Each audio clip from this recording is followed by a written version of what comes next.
मित्रांनो, तुमचं पुन्हा एकदा सुमिरित मराठी ह्या यूट्यूब चॅनेलवर स्वागत आहे.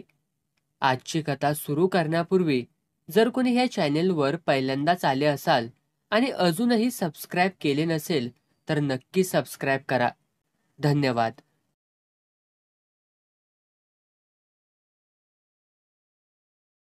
पावल्याला पकडायसाठी सरकारनं 1000 खटपटी करायला सुरुवात केली. 5000 रुपयांचं बक्षीस देखील जाहीर केलं. समद्या पेपरातनं फोटो आलत. समदीकडे एकच चर्चा, पावल्या नावाच्या फासपारध्याचा धुमाकूळ, ईस खून करून फरारी. पोलिसांची चक्र फिरायला लागली. पावल्याला हुडकू लागली. शिवारात गावल त्या पारध्याला सडकायला सुरुवात झाली. गावाभर किडबी रगाडलं. फासपारध्यासनी शिवारात जागा मिळना. गावात कुणी तुकडा वाढीना. जिथं जाईल तिथं शिव्या बसायच्या. पावल्या खवायला. काय होईल ते होईल. असं बी सरकार मला धरणार हाय आणि तसं बी धरणार हाय. अंगावरल्या केसागणिक मुर्दा पडल्याशिवाय जीवाला समाधानच मिळायचं नाही.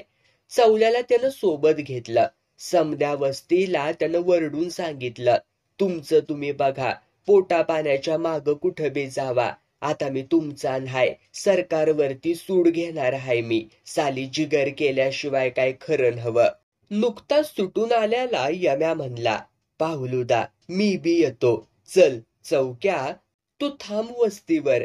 समद्यांनी माझ्या माग येऊन वस्ती काय वाऱ्यावर सोडतायसा काय. चल यम्या, बापाच्या आबरूची चाड असली तर हालिवशील हातपाय.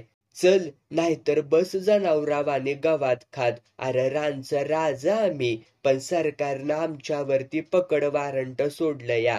का तर म्हणा आम्ही माणसं मारतो. अरे पण का मारतो हे घ्या की र समजून. रगात आटून जमिवल्याला पैसा धनुशेठ सारखा आई निजव गपगुमान दाबत्याती. चोरी झाली म्हणून सांगत्याती. पोलीस सुदीक्षान चोरासनी सामीलवर, मध्ये आमचं मरान. यम्या बी दांडगा गडी. बापावानी चांगानं भरत चालल्याला. शिशाच्या गोळ्यावानी टमटमीत, मिशांचा आकडं, दंडात हत्तीची रग, डोळं म्हसोबाच्या अंगावानी लालबुंद, हातातली पितळी काठी फिरवीत म्हणला, पाऊलू काका, तुम्ही लोकांनी आता आराम करायचा. आता काठी फिरवायचं दिस आमचं. तुम्हासनी छळणाऱ्या माणसासनी चांगलंच वटणीवर आणतो. आता बिनघोरी असा तुम्ही. आबाचं रगात हाय अंगात माझ्या, वाया नाही जायचं. बापाला सोडवीन तवाच राहीन बघा. दोघांनी बी चालायला सुरुवात केली. धडाधड गावं माग टाकायला लागलीत. वड वगळी वलांडल्या. 2-3 डोंगर पालथं घातलं. शेवटी आशा डोंगरात आलीत की सरकारचा माणूस चुकून सुदीक तिथं पोचणार नाही. कशी काय हाय जागा, झक्कास हाय. रामक्या कातवड्याच्या गळीसारखीच हाया. निवांत, कचकच नाय, वचवच नाय. हा, पण हिथं दारूची भट्टी नाही लावायची. संसार थाटायचा, सारा हातानं करून खायचा. फक्कड आयडिया. बोल, आज कोण स्वयंपाक करणार र? स्वयंपाकाचं काय, मी बी करीन, पण भाकरीला पीठ आणि कोरड्याशाला मीठ व कोण आणणार? तशी दोघं बी हसली. बंदुका जवळ असून काय बी उपयोग नव्हता. गोळ्या नसल्यानं त्या कुचकामी ठरल्या होत्या. पिस्तुलात मात्र 2 गोळ्या शिल्लक राहिल्या होत्या. पण त्यांचा बी भरवसा नव्हता. आपला कोयता सगळ्यात चांगला. हुक वडाय न ग. गोळ्या संपल्या म्हणून कुठं थांबाया न ग. उचलला की टाकला, मुर्दा पाडून पुढं निघाला. जुनी पाणी कवाची घळ. बाहेर समद यायचा दाटल्यालं. तोंडावरती घालणाऱ्यांनी गर्दी केलेली. रानटी जनावर सुदीक राहाया घाबरला असली तरा. दोघांनी समद स्वच्छ केलं. आतमध्ये पोत टाकलं. दिली ताणून. चालून चालून पाय कटाळल्यालं. अंग पार शिनल्यालं. हाडातनं ठणका वाढत चाललेल्या. तरी बी समदा डोंगर उशाला घेऊन गडी बिनघोरी पडलत. अवघाडून आल्याला हातपाय आडवं झाल्यावर गार पडलं. बाहेरच्या हिरव्यागार घाणेरीमुळं आत गारवा दाटल्याला. बघता बघता डोळा लागला. जेव्हा दोघांसनी भी जाग आली तेव्हा बाहेर वाघ डरकाळ्या फोडत होता. समदा जलून उघड्या रानानं फिरण्यात घालिवला, पण वाघ असा कधी आडवा आला नाही. आता मात्र अवघड झालंय. समदा डोंगर आवाजानं हादारतुया. जवळ काय भारी हत्यार बी हाय. त्यात मुलखाचा अंधार हाय. जागा तरी कुठं मोठी हाय. पळायचं तरी कुठं. दोघं बी घाबरली. तरी बी पावल्या दबक्या आवाजात म्हणला, यम्या अरे घाबरू नग. घटमनानं सावध राहा. कोयता हातात असू दे. जनावर आलंच वासावर तर हाणायचा वर्मी घाव. पण सवताहून खौंडळ करायची नाही. गप बसायचं. आत गळीत तो कशाला येतोया र. बाहेरनच तरंगल. वाघिणीच्या वासावर तरंगत असल. जाईल तिला हुडकत. यम्याची पार इजारवली झाली. फासपारदे असून बी पार अंगाचं पाणी पाणी झालं. पावल्या म्हणला तसंच झालं. वाघ 2-4 मिनिटं गराजला. मग गेला उड्या टाकीत. जीवात जीव आल्यावर भुकची आठवण झाली. पर करत्या ती तरी काय. तशी झोपून राहिली तर. दिसपार डोंगराच्या शेंड्यावर आल्यावर उठली. पाहुण्यावाने डोंगर फिरून बघितला. कोशा पटक्याचं सोगं नाचवीत दोघं बी शेजारच्या गावात शिरली. थेट लवाराचं दुकान गाठलं. 2 भालं बनवायला सांगितलं. जंगली जनावरापासनं तेवढाच बचाव. पावल्यानं येता येता या कोंबडं उचललं. मुंडकं पिरगाळून टाकलं झुळीत. गाठला डोंगर. खरपूस भाजलेला कोंबडा खाऊन कलांडली तर जोडी. 4-5 दिवस असंच गेलं. यम्या म्हणाला, पावलू काका, आपण बाहेर पडलोय कशाला. करतोया काय. कशाचा कशाला मेळच नाही. मला तर आता काय सुचना झालंय. न सुचायला काय झालं. तरणी ताटी बायको सोडून मी तुमच्याबर हिकडं आलूया. ती काय येडा म्हणून व्हय. हातपाय हलवल्याशिवाय काय खरं हवं. जांभळीच्या झाडाखाली तुम्ही दिवसभर तोंड वासून पडलासा म्हणून जांभळ थोडंच नेमकं तोंडात पडणार हाय. शिकार आयती चालून यायला बी नशीब लागतंय. रातचा दोघांनी रगड विचार केला. काय बाय ठरवलं. 1-2 दिवसात त्यांनी झकास संसार उभा केला. समधी भांडी गुंडी आणली. मीठ मिरच्यापासनं लाटणं पळपुटा पावतर सारं आणलं. दुकानचं काय न्हाय. बाजारात दिसल ती उचलायचं एवढं खरं. पावल्या हसत हसत म्हणाला, आता भाकरी थापायला एक पोरगी पळवून आणूया म्हणजे काम भागलं. चुलीत काटक्या घालीत यम्या म्हणला, आणू की. त्यात काय अवघड हाय. नाहीतरी आता आम्ही उपाशी झोपणार. काहीतरी सोय केली पाहिजेच की. तुमचं येगळं हाय काका. आता थकलंय हाड. म्हाताऱ्या सडासनी किरळ फुटली तरी त्यासनी कणसं थोडीच येणार हाय ती. काय? बोल बोल. तुम्हा पोरांचा जमाना हाय नव्ह. बोल की रगड्या. असं म्हणत पावल्या बी तोंड भरून हसला. दोघं एकाच येळेला कवा बाहेर पडत नसत. आळीपाळीनं जात. घळीत थांबणाऱ्यानं येणाऱ्या जाणाऱ्यांची बारीक नोंद घ्यायची. सारखं ध्यान ठेवून राहायचं. असाच एकदा साधू आणि बसून यम्या कसला तरी विचार करत होता. तसा पाण्यात बुडबुड निघाल्याचा आवाज आला. चायला इथं खाली खड्ड्यातल्या पाण्यात कोण काय करतय. यम्या दचाकला. झाडकांडातनं वाट काढीत तिथं पोहोचला. मुंडकं वर करून बघायला लागला. गोरी पान पोरगी आंघोळ करत होती. यम्या भारावला. मालीचं चमकीचं रुपडं डोळ्यामोहरं उभं राहिलं. बारकं बाळती कसं सांभाळत असल. आपली वाट बघत असल. असा विचार मनात आला आणि पाखरासारखा उडून गेला. त्याचं चुकसारखं अनकुचीदार डोळं मोरच्या पोरीच्या अंगागत घुसलत. तरी बी मन आवारलं. तसाच तो माघारी वळला. घळीत बसून कानानं चावल घ्या लागला. मोरासारखी आबदार पावलं टाकीत ती पोरगी निघून गेली. समद्या डोंगराला एकच कळ आली. यम्या थोबाड वासून बघतच राहिला. तिच्या पायाखालच्या रस्त्याची मखमल झाली. पोरगी टाळक्यात रुतून बसली. यम्यानं ह्यो विषय पावल्याजवळ कवाच काढला नाही. गावात जाण्याबद्दल जेव्हा पावल्या सांगू लागला तसा यम्या कुतायला लागला. खड्ड्यातलं पाणी, ती पोर, गाभाळल्यालं चिचवानी तकतकीत अंग, सगळं बेगडीवानी मनामध्ये लकलकायला लागलं. एकदा पावल्या म्हणाला, मला वाटतंय सरकारी तुरुंग फोडून चवल्याची सुटका आपण करूया. कशासाठी? अर हरामखोरा, कशासाठी म्हणून काय विचारतोयास. तो तुझा बा हाय. माझा काळजातला दोस्त येणार हाय. त्याच्याशिवाय पावल्या म्हणजे वनवासी लेकरू. तुला नाही कळायचं. टाळक्यात माली बसली असल. पोरग कुठतरी गोट्या खेळत असल. बायको पोराशिवाय सुस्तया व्हय तुला? यम्या समदच हसण्यावारे न्यायचा. पावल्या चिडायचा, गप्प बसायचा. पोरा तुझा पोरकटपणा अजून नाही गेला, असं कसं तरी म्हणायचा. एकदा यम्या यरवाई उठला. आंघोळ करायला डबक्याकडं निघाला. पावल्या गराजला. कुठं चाललायस धडपा घेऊन? येतो बुचकुळी मारून. मजी हे बामणी थेर कवापासनं सुचली तर? आता शिकायला पाहिजे. महिन्यातनं एकदा तरी आंघोळ हवीच की. कर कर, नाहीतर त्या खबदाडात पड जा 6 महिन्यात जाऊन. मी येतो बाहेरनं. पावल्या गेला तसा यम्या पळतच सुटला. ती पोरगी आंघोळीला यायच्या आत तिथं पोहोचला. समधी कापड एका दगडाखाली ठेवून गडी आत उतारला. एका कोपऱ्यात 2-4 झुडपं उगावल्याली. अक्षी खाली माना करून पाण्यात उतारल्याली. दाट झुडपाच्या आत टाळकं वर काढून गडी अवघडून उभा राहिला. बघितलं तर गळ्या पावतर पाणी. पोरगी आली. म्हशीनं शान टाकावं तशी अंगातली कापडं तिनं काढून टाकली. गजगजीत अंगावरचं रसरशीत गोळं नाचवीत ती पाण्यात उतारली. पाण्यावरती पान पवत जावं तशी आबदार निघाली. उलटी सुलटी तरंगू लागली. नाजूक चुळा फेकू लागली. गार पाण्यात गळा भर बुडून बी यम्या तापला. पाण्यावरती तरांगणारं जांभाळ त्यानं घेतलं. नेमकं पोरीवरती हाणलं. जाग्यावरती शितड्या. ती बावारली. वरती खालती बघायला लागली. यम्यानं दुसरं जांभाळ नेमकं मारलं. आता मातूर ती चिडली. ई करून ती किंचाळली. बाहेर आली.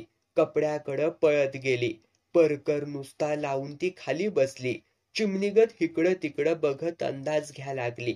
आजूबाजूला कुणीच दिसना तशी ती पुन्हा पाण्यात उतारली. यम्याला बी मेहुणे गावल्यागत झाल्यालं. चेष्टची हुकी आल्याली. टाळकं अशा टायमाला भलतच चालतं. त्यानं उभ्या जाग्यावर बुडी मारली. पवत पवत खालनं पार तिच्या पायापावतर गेला. तिचा एक पाय धरून आत वडायला लागला. पोरगी घाबरली. भूत भूत करून बोंबलायला लागली. पाय सोडला तशी ती कापडं घेऊन तशीच अंगानं पसार झाली. यम्याला काय करावं उमजना. तो तसाच वर आला. कसला तरी विचार केला. वल्या चड्डीवर उघड्या अंगानं त्या पोरीचा माग काढायला पळत सुटला. पळतच अंगात सदरा अडकिवला. ती पोरगी वाऱ्यावानी शिखराकडं झुकली. यम्या बी कमी पळतय व्हय. बघता बघता शिखर गाठलं. ती दरीत उतारली. ह्यो बी घोरपडी वाणी कडा उतरायला लागला. ती एका घळीत शिरली तसा यम्या दचाकला. तसाच गडी परत फिरला. पावल्या येऊन बसला व्हता. मनातनं चिडला व्हता. कसली जगाआगळी आंघोळ करतोयास? बसलो होतो जरा. कुठं? डोंगराच्या शेंड्यात का पाखरावरती डोळा ठेवून? लेका यम्या, बाप अडकलाय तुरुंगात आणि निवांत फिरतोयास डोंगरातनं करवांद हुडकीत व्हैर. जीवाला काय लाजाब्रू तुझ्या? यम्या नुसताच हसला. म्हणला, काका, म्या आपल्या स्वयंपाकासाठी एक पोरगी बघितल्या. बघशील बघशील, एक काय 10 पोरी बघशील. हिता आल्यापासनं बघतोया. डोंगर सोडायला तयार नाहीस. जळान गोळा करत हिंडणाऱ्या बाया हिरीत असशील. दुसरं र काय? छ्या, चांगल्या अप्सरा हुडाकलिया. सर्गातनं चुकून आल्या. आल्या असल. येताना पायात पायतान घेऊन आल्या का तशीच आल्या. एवढं काय बघितलं नाही. येणार का माझ्याबर? चला. पावल्या विश्वासात आला तसा यम्या खुल्ला. त्यानं सगळी कहाणी सांगितली. पाहुलू काका, आपल्याला पोरगी माली परास आवडलीया. बायको माझी. तुम्हाला फकस्त तिच्या हातच्या भाकरी खाया मिळत्याल्या. चालल नव? व्हय व्हय, चालल चालल. दात पडक्या घोड्याला हरभऱ्याचा रतिब्र कशाला? आपल्याला पोटाला अन्न मिळालं मजी झालं. यम्यानं पावल्याला खुलवीत घळीकडं नेला. पिस्तुलावानी बॉट रोखून म्हणला, ह्या घळीत पोरगी शिरली. म्या सवताच्या डोळ्यानं बघितली. खरं म्हणतोस व्हय? मग काय चेष्टा करतोया व्हय? काय पोरगी मस्त पांढऱ्या सशावानी. पावल्या बराच येळ घळीकडं बघत होता. सवताच्या मनाशी कसला तरी अंदाज घेत होता. समद्या डोंगराला वळसा मारून नजर पुन्हा घळीवरती ठरत होती. यम्या, चल माघारी. का व्ह? इथं धोका हाय. कशाहून? चांगला माणूस अशा जागी राहत नाही. काहीतरी भानगड दिसतीया. चल पुण्यांदा फिरकू नगस इकडं. दोघं झपाट्यावरती माघारी वळली. पावल्यानं सहज माघारी वळून बघितलं, ती पोरगी दगडावर उभा राहून शांतपणे बघत होती. हालचाली टिपीत होती. पोलिसाच्या नजरेला पडावं तसा पावल्या थरारला. त्याच्या पायातलं अवसानच गेलं. घाम फुटला. पायांनी गती घेतली. सरासरा डोंगूर चढून तो आपल्या घळीकडं झुकला. मनात हजार विचारांच्या पाली फिरल्या. टाळकं गरामल्यागत झालं. धडपडत कसा तरी सवताला सावरीत पावल्या घळीत घुसला. वादळ वाऱ्यात झाड कोसळावं तसा कोसळला. यम्या चमकला, घाबरला. त्यानं पावल्याच्या अंगाला हात लावून बघितलं. अंगात शेगड्या पेटत घातल्यावानी ताप चढल्याला. छाती धडधडत होती. कपाळ घामानं डबाबलं होतं. यम्याचा हात हातात दाबून पावल्या भूत लागल्यावानी बडबडत होता. यम्या सावध बाबा, धोका हाय, धोका हाय. पावल्यासारखा टग्या गाराटल्याला बघून यम्याच्या पायातनं वारच गेलं. डोसक्यातला मेंदू कावळ्यांनी पळवावा तसं झालं. त्यात पावल्याला थंडी वाजून आली. रात वाढत चालली. हाताला घावल तो कपडा त्यानं पावल्याच्या अंगावर टाकला. तरीबी पावल्या थडथडत होता. मुठी वळवून दातवट खात होता. अंगाला हात लावला की चटका बसत होता. वाफा निघाल्यावानी वाटत होता. राखेलचा टेंबा जळत होता. पिवळ्या उजेडात काळी घळ भकास भकास वाटत होती. समदीकडं सामान इसकाटलं होतं. घळ खायला उठली होती. असला ताप बाप जन्मात यम्यानं कधी पाहिला नव्हता. पावल्याला सावरता सावरता यम्याची तिरपीट उडली. डोसकं कसं ती चालनाच मुळी. पाणी पाणी असं पावल्या वरडत होता. मरणाची थंडी वाजत्या तरी गडी पाणी मागतूयाच. पाण्याचं गाडगं जवळ नेलं की नको म्हणतूया. आयला एक आखरीतच घडतया. ताप जास्त वाढला तसा पावल्या बडबडायला लागला. सोडा मला, सोडा. सरकारच्या बापाला मी घाबरायचा हाय. चवल्या हाय मी चवल्या. घाबरू नग. यम्या त्याला मस्त समजूत सांगत होता. पण पावल्या काय ऐकत नव्हता. 10 रेड्याचं बळ अंगात घुसलं होतं. दारू पिल्यावानी गडी काय बी बडबडत होता. वटातल्या वटात काहीतरी बरळत होता. यम्यानं सहज घळीच्या तोंडाकडं बघितलं. ती पोरगी नागड्या अंगानं तशीच घळीच्या तोंडाशी उभा राहिली होती. डोळं फाडफाडून बघत होती. यम्या टराकला. पावल्यावानी घाबरला. वड थरथरलं. गडी तापानं फणानला. जीभ तुटल्यावानी वाचा बसली. सगळा डोंगूर भूत होऊन उरावर बसला. जळणाऱ्या दिव्यासारखा यम्या आतल्या आत जळत राहिला. डोळं मिटून तसाच पडला. थोड्या वेळानं उठला. घळीच्या बाहेर आला. काळा कुळकुळीत अंधार इचवाच्या बिळातनं बाहेर पडल्यावानी पसारला होता. रानटी जनावराचं वराडणं पोटात भ्या पेटत होतं. अंधारानं गिळल्यावानी डोंगूर निवांत होता. मशानात बसावं तसं यम्या पावल्याच्या उशाला मरणाची वाट बघत बसला होता. पावल्या यम्याला घेऊन घळीच्या बाहेर पडला. जरा शेजारच्या गावातनं फिरून यावं असा विचार केला. दिस उगून चांगला कासरा भर वर आला होता. पाखरांनी डोंगूर जागा केला होता. पाय वाटनं वाट तुडवीत जोडी डोंगूर उतरत होती. यम्या एकाएकी थांबला. म्हणला, पावलू काका, त्या झुडपाजवळ माणूस कशाला बसलाय? एक जण उभा बी राहिलाय. रातीचं चितार साप बनून पोटात इटुळं घालून बसलं होतं. त्यात आणखी नवं काय बघायचं म्हणल्यावर पावल्याच्या अंगावर काळी भोर गोम उभा राहिली. तरी बी काठी नाचवीत गडी मोहर सराकला. जीवावर उदार झाला.